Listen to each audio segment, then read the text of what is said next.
বিশেষ করে আমি অল ইন্ডিয়া ওয়াকফ রক্ষা কাউন্সিলের পক্ষ থেকে আমি রাষ্ট্রপতির কাছে জয়েন্ট পার্লামেন্টারি কমিটির চেয়ারম্যানের এগেনস্টে আমি অভিযোগ দায়ের করেছি যে এটা সম্পূর্ণ একটা অগণতান্ত্রিকভাবে উনি করতে চাইছেন।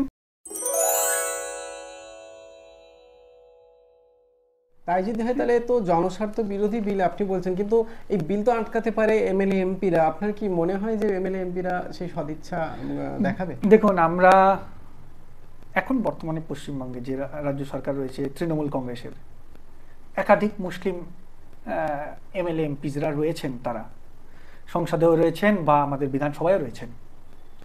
তাদের ভূমিকা কতটা কি হবে আমি জানি। দল যাকে অর্ডার করে, যেমন কল্যাণ ব্যানার্জিকে অর্ডার করেছে, উনি ওয়াকফ জেপিসি মেম্বার হয়েছেন, নাদিবুল হক সাহেব হয়েছেন তার সঙ্গে। হ্যাঁ, কিন্তু আমার প্রশ্ন ওটা নয়। আমার প্রশ্ন হচ্ছে ৩৭০-এর সময়, ট্রিপল তালাক বিলের সময় আমরা এই সমস্ত এমপিদেরকে ওয়াকআউট করে বেরোতে দেখেছি কার নির্দেশে? তাহলে রাজনৈতিক দলের নির্দেশ ছিল, কিংবা অ্যাবসেন্ট হতে দেখেছি এনআরসি সিএ এর সময়, যখন সারা দেশ উত্তাল হয়ে গেছে তখন আমরা দেখেছি যে একাধিক এই রাজনৈতিক দলের এমপিরা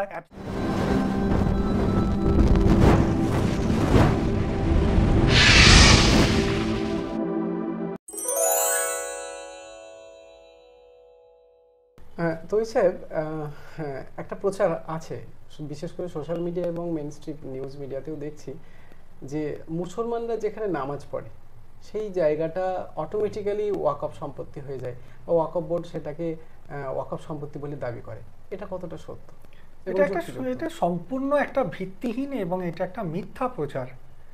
এর সঙ্গে ওয়াকফ বোর্ডের যেটা জড়িয়ে দেওয়া হচ্ছে কোনো সম্পর্ক নেই। এটা বিভিন্ন রাজনৈতিক দল তারা একটা প্রোপাগান্ডা তৈরি করার চেষ্টা করছে যাতে করে এই সম্পত্তিগুলোকে হস্তগত করানো যায়। মূলত বিজেপি এটা প্ল্যানিং করেই করছে। মানে বিশাল পরিমাণ সম্পত্তি এমনি এমনি হয়নি, তার কারণ ওইভাবে দখল করে বা নামাজ পড়ে পড়ে যেখানে নামাজ পড়েছে সেইখানে হয়ে গেছে, এরকম একটা ধারণা তৈরি করা হচ্ছে। দেখুন, বিষয়টা হচ্ছে গিয়ে আমাদের রাজ্যের যিনি বর্তমান মাননীয় মুখ্যমন্ত্রী, তিনি নিয়ম করে প্রতি বছর রেড রোডে ঈদের নামাজ পড়তে যান। তো তিনি তার সঙ্গে হাজার হাজার মানুষ সেই নামাজে অংশগ্রহণ করে, সেখানে রেড রোডে নামাজ পড়া হয়। তাহলে কি ওই এরিয়াটা কি ওয়াকফ সম্পত্তি হিসাবে গণ্য করা হয়? কখনো হয় না, এবং এটা সম্ভব নয়। আর মুসলমানদের নামাজের ওয়াক্ত হলে রাস্তাঘাটে, ট্রেনে বা মাঠে ঘাটে যেখানে খুশি তারা নামাজ পড়ে বা পড়া যায়, কিন্তু তাই বলে সব জায়গাতে ওয়াকফ হয়ে গেছে এরকম শুনি। এই যে রাস্তাঘাটে আপনি যেটা বললেন, এই প্রসঙ্গে বলে রাখি কেন এটা হচ্ছে। মুসলমানরা রাস্তাঘাটে যেখানে সেখানে নামাজ কেন পড়ে নিচ্ছে? প্রথমত হচ্ছে গিয়ে মুসলমানদের যে ওয়াকফ প্রপার্টিগুলো রয়েছে, সেই ওয়াকফ প্রপার্টির যদি সঠিক ব্যবহার করা যেত তাহলে দেখবেন এই যে রমজান মাস এখন চলছে, তারাবির নামাজ দেখবেন কলকাতায় অনেক জায়গায় দেখবেন যে রাস্তায়, বা জুম্মার নামাজের সময় তো রাস্তায় চলে আসে। কেন? একটাই কারণ যে মসজিদের যে কোটিয়ার্স, জায়গাটা প্রয়োজন, সেই তুলনায় জায়গাটা ছোট পড়ে যাচ্ছে। আর কেন ছোট পড়ে যাচ্ছে? কারণ সেই সময়ে উপযুক্ত ছিল। এখন জনসংখ্যা বেড়েছে, এবার ধর্মপ্রাণ মানুষের সংখ্যা বেড়েছে, ধর্ম সচেতন হয়েছে মানুষ, কিন্তু সেই তুলনায় মুসলমানদের হাতে অর্থ নেই। এবং ওয়াকফ বোর্ডের হাতে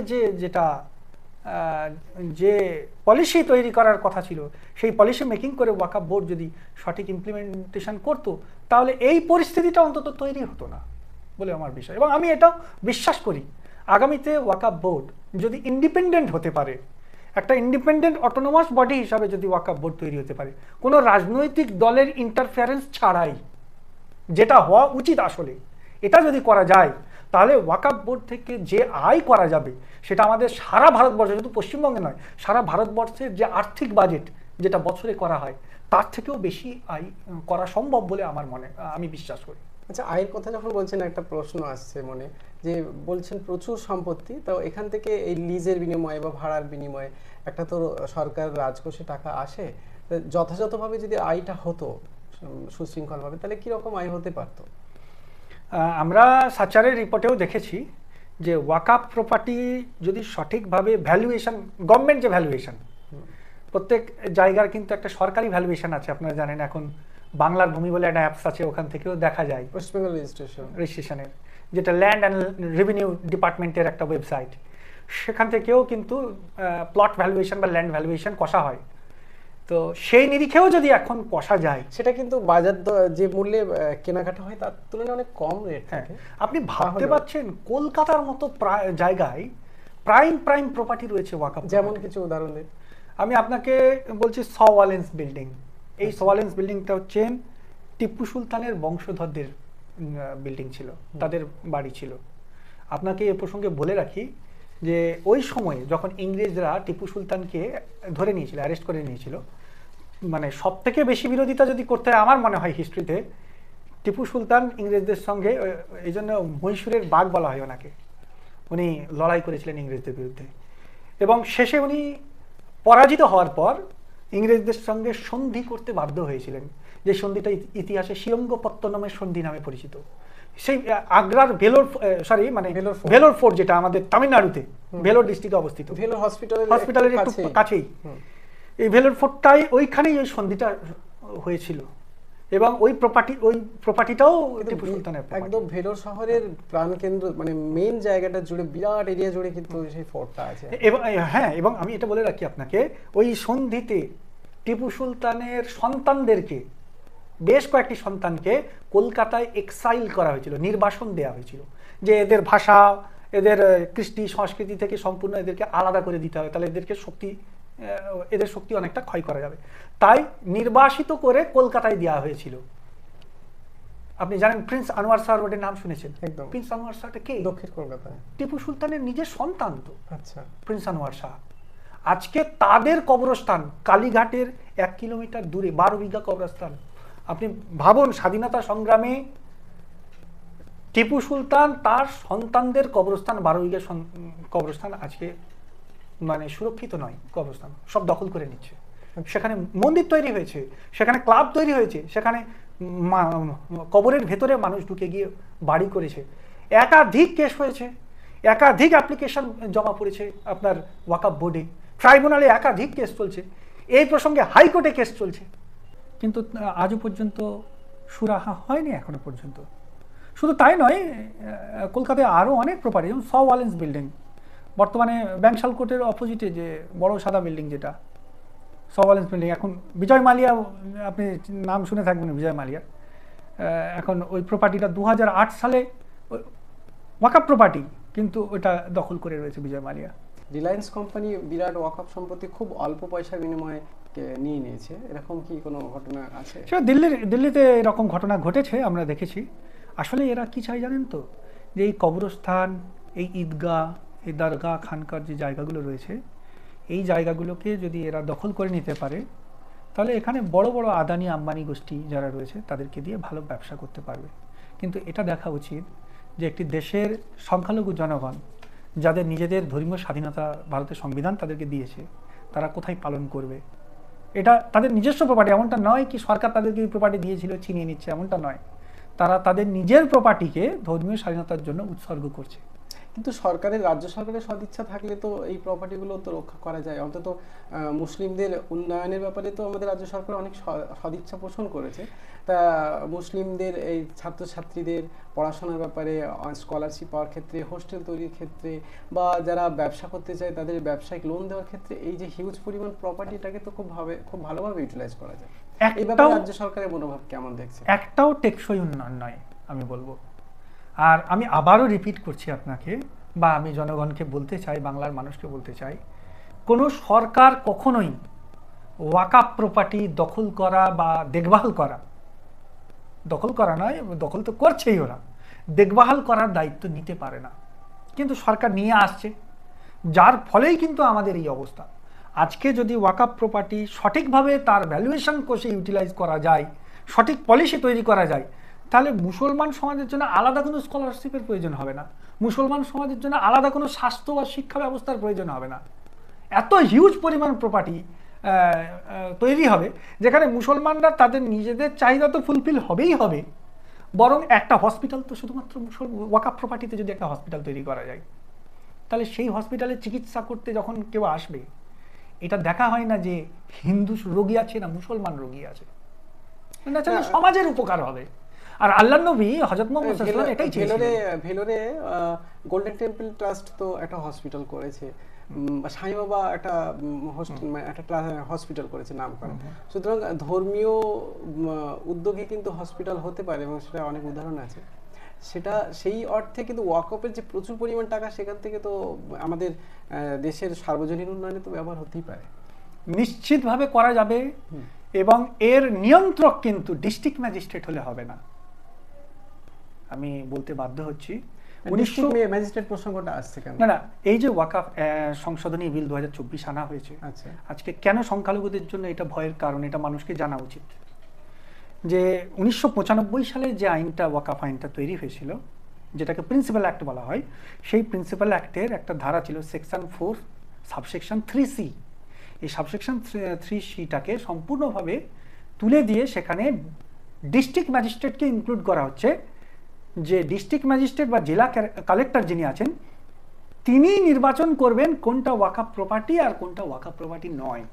ম্যাজিস্ট্রেট কি তার এই যে ক্ষমতা দেওয়া হচ্ছে সেক্ষেত্রে কি নির্ভুল হবে বলে মনে হয়? রাষ্ট্র তো আইন আনছে, দেশ আইন আনছে। দেশে যখন ধরুন আজকে যদি বলা হয় যে সমগ্র দেশের জন্য আজ থেকে ওয়াইন অর্থাৎ যেটা মদ্য জাতীয় দ্রব্যকে বৈধ করা হলো, যদি আজ থেকে আইন লাগু হয়, তাহলে সেটা সব দেশে মানে দেশের সমস্ত প্রভিন্সে সমস্ত রাজ্যের ক্ষেত্রে সেটা কিন্তু বৈধ হয়ে যাবে। আর আইন কিভাবে তৈরি হয়? বিধানসভায় অথবা লোকসভায় সংখ্যাগরিষ্ঠতার ভিত্তিতে। তাহলে সেই একইভাবে কিন্তু এই আইন আনা হচ্ছে। ডিস্ট্রিক্ট কালেক্টরকে, ওয়াকফ বোর্ডকে নয়, ওয়াকফ এই বলছি না সেকশন 40 সম্পূর্ণভাবে ওয়াকফ বোর্ডের হাতে দায়িত্ব ছিল, অর্থাৎ মুতওয়াল্লি ওয়াকফ বোর্ডের কাছে যেত। এখন মুতওয়াল্লি ওয়াকফ বোর্ডের কাছে যাবে না, এখন যেতে হবে কোথায়? ডিস্ট্রিক্ট কালেক্টরের কাছে। ফলত কি হবে আমি আপনাকে বলে দিই। ডিস্ট্রিক্ট কালেক্টর আপনাকে প্রথমত বলবে যে না, আপনি ওয়াকফ করতে পারেন না। কেন? You are not a practising Muslim. বিলে এনেছে, ওয়াকফ বিলে আনা হয়েছে যে একজন ডিস্ট্রিক্ট ম্যাজিস্ট্রেট সে নাকি বিচার করবে যে কে প্র্যাকটিসিং মুসলিম আর কে নন প্র্যাকটিসিং মুসলিম। মানে আপনিও মুসলিম, আপনার নাম জিয়াউর রহমান, আমার নাম তৌহিদ আহমেদ খান, আমরা দুজনেই যদি ওয়াকফ করি কিছু কিছু সম্পত্তি, ডিস্ট্রিক্ট কালেক্টরের কাছে যেতে হবে, গিয়ে বলতে হবে যে স্যার আমি প্র্যাকটিসিং মুসলিম। ডিস্ট্রিক্ট কালেক্টর যদি বলে যে you are not a practising Muslim, তখন আপনি আর ওয়াকফ করতে পারবেন না। ফলত ওয়াকফকে আটকে দেওয়া হচ্ছে, মানে আপনার ধর্মীয় স্বাধীনতায় হস্তক্ষেপ। তাহলে আপনার কথা অনুযায়ী ওয়াকফ সম্পত্তি বৃদ্ধির ক্ষেত্রে বাধা হতে পারে, নতুন নতুন ওয়াকফ করার ক্ষেত্রে বাধা। নিউ ওয়াকফ প্রপার্টি আর কোনো জেনারেশনই হবে না, ঠিক আছে, কিন্তু এটা তো একটা সমস্যা। কিন্তু যেটা এক্সিস্টিং প্রপার্টি সেইগুলোর ক্ষেত্রে কি সমস্যা হতে পারে? সেটাকেও দখল করে নেওয়া হচ্ছে। মানে কি, আপনার যে সমস্যা, ভেরিফিকেশন অথরিটি কে হবে? ডিস্ট্রিক্ট ম্যাজিস্ট্রেট হয়ে যাচ্ছে। সেকশন 4 এর সাবসেকশন 3C ডিস্ট্রিক্ট ম্যাজিস্ট্রেটকে পরিষ্কারভাবে দায়িত্ব দেওয়া হয়েছে, তিনি ভেরিফিকেশন করবেন যে কোনটা ওয়াকফ প্রপার্টি হবে। এটা বড় মসজিদ ধরুন একটা আপনার গ্রামে, ডিস্ট্রিক্ট ম্যাজিস্ট্রেট যদি কালকে লিখে দেয় যে এটা ওয়াকফ প্রপার্টি নয়,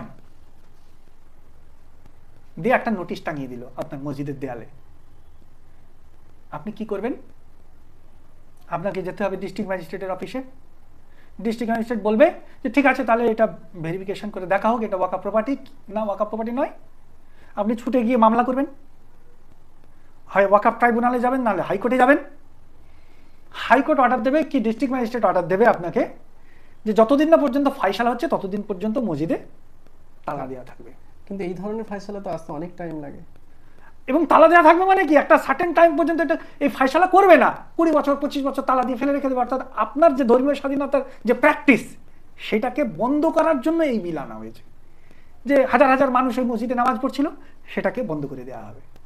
তাই যদি হয় তাহলে তো জনস্বার্থ বিরোধী বিল আপনি বলছেন, কিন্তু এই বিল তো আটকাতে পারে এমএলএ এমপিরা। আপনার কি মনে হয় যে এমএলএ এমপিরা সেই সদিচ্ছা দেখাবে? দেখুন, আমরা এখন বর্তমানে পশ্চিমবঙ্গে যে রাজ্য সরকার রয়েছে তৃণমূল কংগ্রেসের, একাধিক মুসলিম এমএলএ এমপিরা রয়েছেন, তারা সংসদেও রয়েছেন বা আমাদের বিধানসভায় রয়েছেন।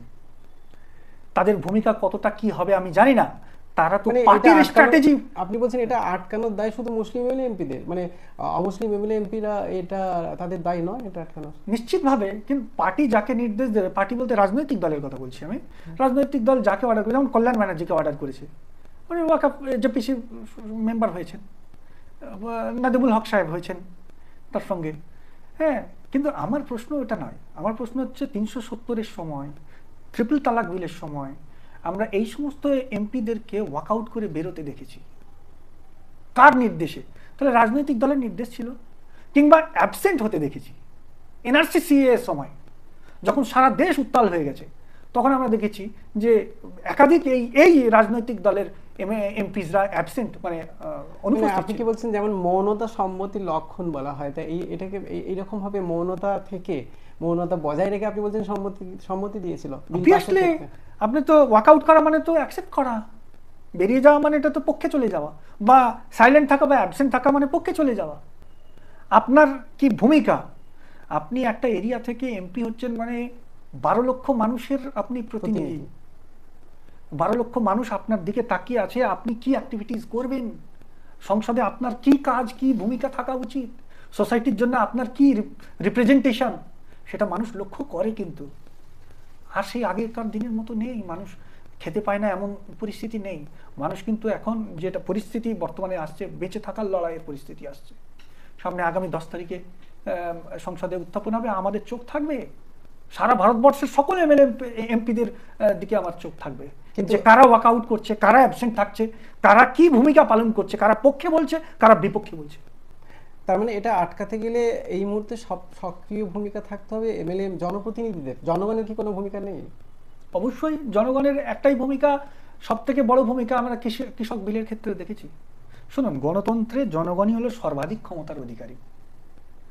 গণতন্ত্রে জনগণ শাসন করে জনগণকে, জনগণের দ্বারা। তার মানে যদি কোনো বিল রাষ্ট্রের নাগরিকের বিপক্ষে হয়, আর মুষ্টিমেয় কতগুলো প্রতিনিধি যারা ওই জনগণের সমর্থন নিয়ে তারা সংসদে নির্বাচিত হয়েছে, তারা যদি আজকে ভুল পাল্টে দেয়, তারা যদি আজকে তাদের সঙ্গে বেইমানি করে, তাহলে জনগণ কিন্তু রাস্তায় নামতে বাধ্য হবে, তাদের জীবনকে বাজি রেখেও রাস্তায় নামবে। কৃষক বিলের ক্ষেত্রে আমরা দেখেছি, এবং অধিক সংখ্যাগরিষ্ঠতা থাকা সত্ত্বেও সেই বিলকে কেন্দ্রীয় সরকার প্রত্যাহার করতে, তুলে নিতে বাধ্য হয়েছে আন্দোলনের প্রতিবাদে। এবং আগামীতে আমাদের দেখুন, ভবিষ্যৎ পরিকল্পনা অনেক বৃহত্তরভাবে আমরা অল ইন্ডিয়া ওয়াকফ রক্ষা কাউন্সিলের পক্ষ থেকে আমরা নিচ্ছি অলরেডি। সেটা আমি এখনই আপনাকে এই মুহূর্তে বলা সম্ভব নয়। ভবিষ্যৎ পরিকল্পনা আমাদের রয়েছে, কিন্তু আমার